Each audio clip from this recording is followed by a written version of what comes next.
The Girl in the Well Part 2. Lily didn't speak about the well for weeks. She barely slept, afraid of the whispers that still echoed in her mind.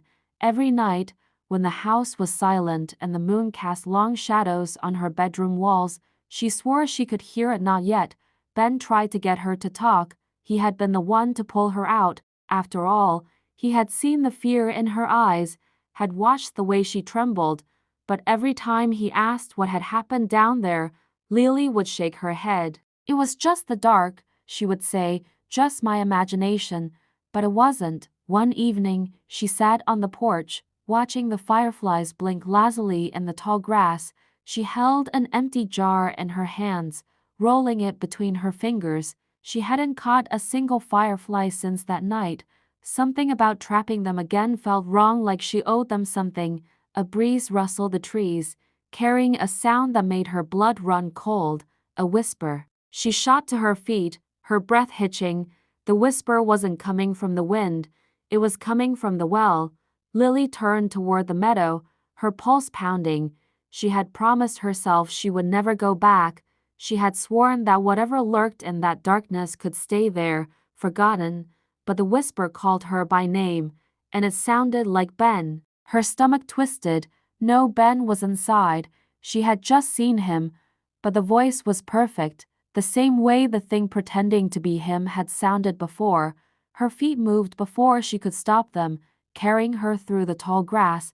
The well loomed ahead, just as broken and crumbling as before. The air grew thick, heavy with the scent of damp earth. Ben, she whispered, even though she knew it wasn't him. Silence, then drip, drip, drip. Water. No, not water. Something else. Something alive. She swallowed hard and peered over the edge. The well was deeper than she remembered. The stones seemed darker, slicker, as if something pulls beneath them. She couldn't see the bottom. It was nothing but a yawning, endless black. And then something moved. A hand, thin, too long, too pale, reached up from the darkness. Its fingers flexed, stretching toward her. Lily staggered back, her heart hammering. The whisper came again, curling around her like smoke. Come back. Her legs locked, terror rooting her in place. You left something behind. Lily's breath came in short, panicked gasps. Her mind screamed at her to run, to never look back. But then something else emerged from the darkness, a face, her face. It peered up at her, an exact reflection, but wrong. The eyes were empty, the mouth twitched, struggling to form a smile. The doppelganger whispered, voice layered with something ancient, "You left me behind." Lily stumbled backward, her stomach twisting violently. No, no, no, no. She turned and ran, her legs weak beneath her. The grass felt thicker, the air heavier, as if the well itself was trying to pull her back. She burst through the back door, slamming it shut behind her. Ben looked up from the kitchen table, startled. Lily, she couldn't speak, couldn't breathe, her whole body shook. Ben stood, worry in his eyes. What happened? Lily stared at him, her skin ice cold. The whisper still echoed in her head. The face in the well, her face still burned in her mind. Something had been left behind in that well, and it wanted out. Lily didn't sleep that night. She lay in bed, staring at the ceiling, her breath shallow. The whisper from the well still echoed in her ears, "You left me behind." Her own face staring up at her from the darkness. She pulled her blanket tighter, trying to ignore the feeling that something was watching her. The air in her room felt thick, heavy, like it did before a storm. The window was open just a crack, letting in a breeze that carried something familiar. Drip, drip, drip. Her stomach clenched. That sound again. She sat up slowly, dread curling in her chest. The sound wasn't coming from outside. It was inside the room. Lily turned her head. The closet door was open. A shadow moved inside. Her breath hitched. She hadn't left it open. A faint whisper slithered from the darkness. "You left me behind." Lily's body locked up, her limbs frozen with terror. The air smelled like wet earth and something old, something rotting. A shape stepped forward. She wanted to scream, but the sound caught in her throat. It was her. The doppelganger stood in the dim light, its head tilted slightly, like it was studying her. Its skin was damp, its hair clinging to its face like it had just crawled out of the well, but the worst part was its mouth. It was stretched too wide, smiling. "Lily," it whispered, voice layered, distorted, "you can't leave me." Lily scrambled back, pressing herself against the headboard. "You're not real." The thing laughed. It stepped closer. With each movement, water dripped from its fingertips, soaking into the carpet. The whispering grew louder, like hundreds of voices murmuring just beneath her skin. "Drip, drip, drip, you were supposed to stay." The thing's voice was softer now, almost sad, "but you left, and now." It lunged. Lily screamed, kicking wildly as the doppelganger grabbed her ankle. Its fingers were ice cold, wet and wrong.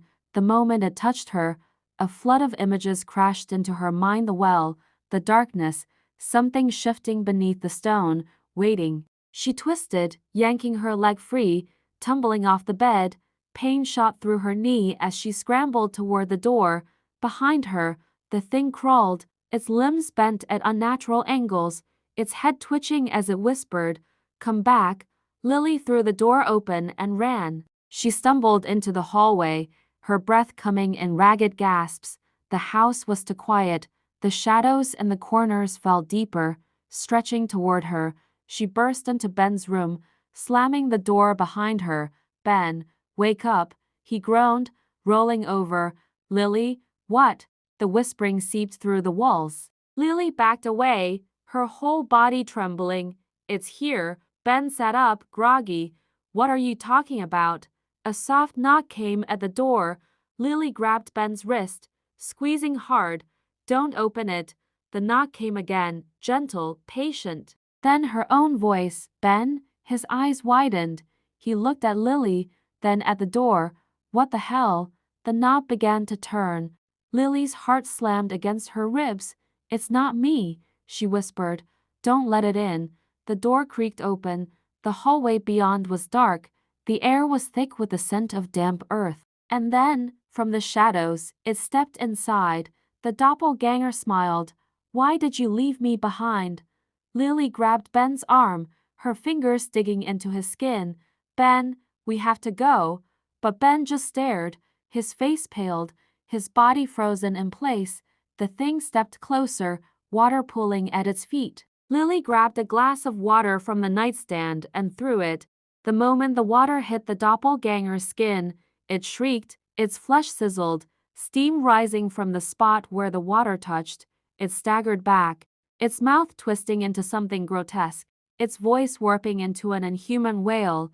Lily didn't stop to think. She grabbed Ben's hand and yanked him toward the window. "Jump!" she screamed. Ben hesitated for only a second before they both tumbled out, hitting the damp grass below.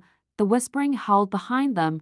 Furious now, the doppelganger slammed against the glass, its two wide mouths stretched in a silent scream. Lily pulled Ben to his feet. "We have to end this." Ben swallowed hard. "How?" Lily turned toward the meadow, toward the well. The whispers followed them as they ran. Lily and Ben ran through the tall grass, their breath coming in ragged gasps. The night air was thick with moisture, and the whispering followed them, curling around their ears like a living thing. "Come back." The well loomed ahead, its stone slick and black under the moonlight. It seemed deeper than before, as if it had been waiting, growing. Ben grabbed Lily's arm. "Lily, what are we doing? That thing is not you, but it knows you. What if?" "I don't know," she snapped, her voice breaking. "But I left something behind, and it's not going to stop until I put it back." Ben hesitated, but the whispering grew louder. They turned just in time to see it. The doppelganger was coming.